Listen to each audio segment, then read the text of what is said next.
Hello and welcome to Non-Stop Wrestling Chat. My name is Barry and this is your Monday Night Raw review. It was bad, guys. It was a step up from last week's really terrible show,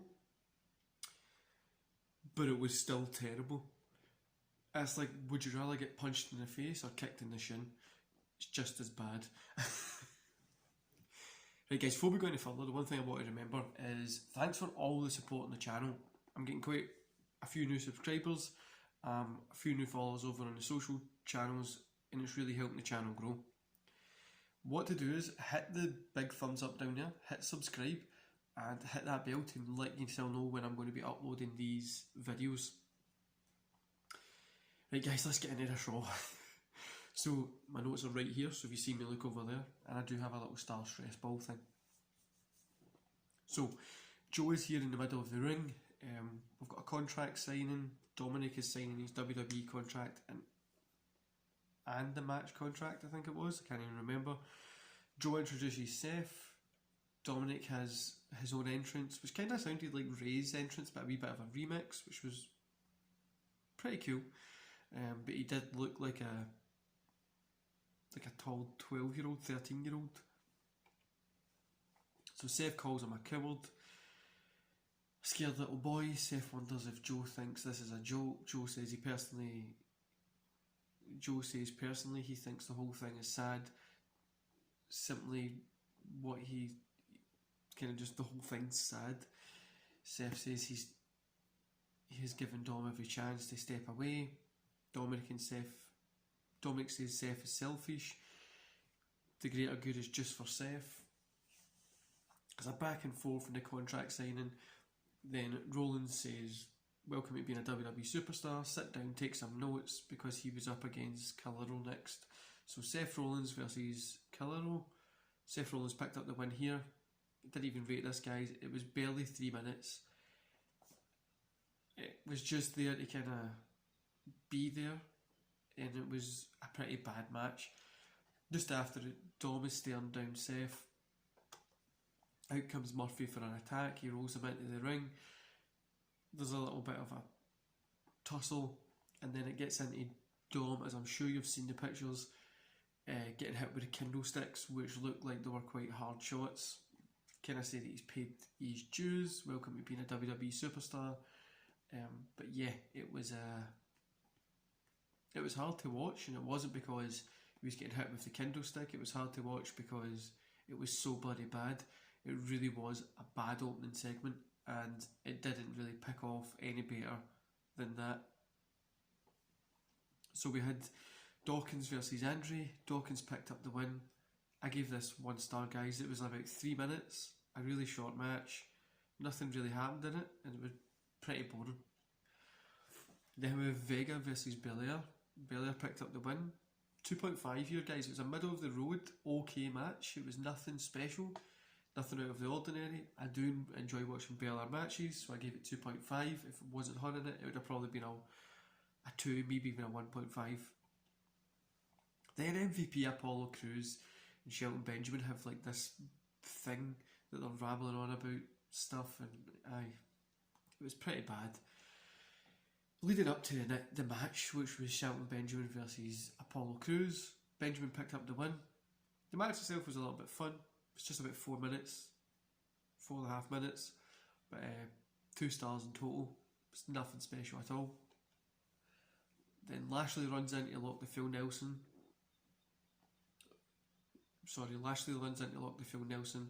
onto Crews. MVP yells for him to stop as he needs Apollo in full health for SummerSlam. MVP tries to cheap shot, so Apollo high kicks him and then runs out of the ring. It was pretty bad. Then we go to the back. Guys, just so you know, there was a few other segments throughout this show that I've not put in here just because of how bad it was. So yeah, so we go to the back and we've got ski mask guys. They found some cinder blocks, and Wax looks like the only security guard that's shorter than them. Now, I'm not a tall guy, but this does look really weird. Security The security guard shouts for them to get the hell out. The ski masks shout back, no, you get the hell out. They then toss the cinder blocks into a glass window, a second cinder block to make sure that everything is actually broke. Aye, that was about it. Then we get Mickie James saying that she's back. She's got a big announcement. She's here to lead the locker room, but she's got gold in her mind. In comes Lana and Natalya. Oh, this is bad, guys. Lana says she needs a TikTok. Bit of a wrong timing. Sorry, guys, I've dropped my stress ball. A bit of the wrong timing for TikTok and WWE in America. So Natty is the most winning woman, I think she said. Then she says she's like the Serena Williams of WWE. Lana creates a hashtag on the spot. Mickie says she expects stuff like this from Lana, but not Natalya. She's got a legacy, a family name to live off.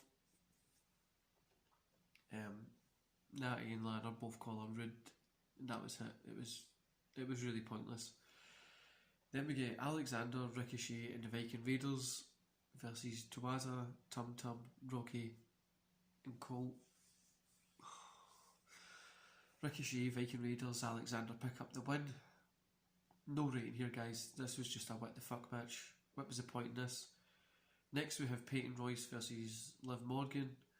No rating here again. Peyton Royce picked up the win. It was like 2 minutes, minute and a half. It was a waste of time. Apart from Peyton Royce maybe getting better wrestling every week, but no. Then it starts the Raw Underground. So Shane comes up to a security guard. He says, "Everything going okay?" He says it's almost 10, which is time for Raw Underground. Guys, I don't even know anywhere. There was a match thing that was pretty bad, and we're back to normal Raw, which was Ahsoka versus Bayley. 2.5 stars. Bayley picked up the win. What a surprise. This match happened again. I feel I've literally just seen this match more times than anything recently, and it's getting a little bit stale. Then we go back to Raw Underground. That's it, guys. A couple of people in jeans. Shayna came in. She punched a woman in the crowd. That was it. It was, yeah.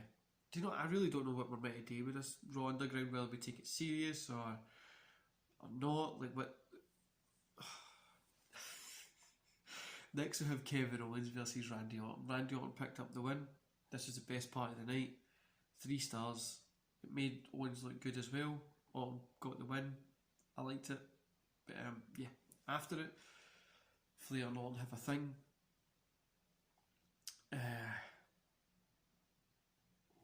Then Flair and Orton have a thing. Orton low blows Flair after a hug thing. He then runs to punt him. The lights cut off. Drew's there calling Orton the evil person. Guys, it was bad. That was the end of the show. I'm going to give this 1.5 just because of how bad the segments were. There's only one match that was half decent, and that was Kevin Owens versus Randy Orton. The rest of them were missable. As much as last week's Raw was bad, this one felt like a little bit of a step up, but it really wasn't. It literally was bad. It was not a good Raw at all. It's 2 weeks in a bat that have been really bad Raws. But I'll say even 2 stars. I'll give them 2 stars. I don't know what this Raw Underground thing is. It doesn't make any sense. They're not doing anything special. They're not like doing anything that's going to be for that demographic that they're trying to get to watch that. But nothing important happened here. Just look at WWE social guide. You'll get the gist of it. It's no point watching it. Anyway, guys, I'm going to love yous and leave yous here. Don't forget to hit that thumbs up, hit subscribe, and bash that bell as well. And I'll see you here tomorrow for Impact Wrestling Review. See you later, guys.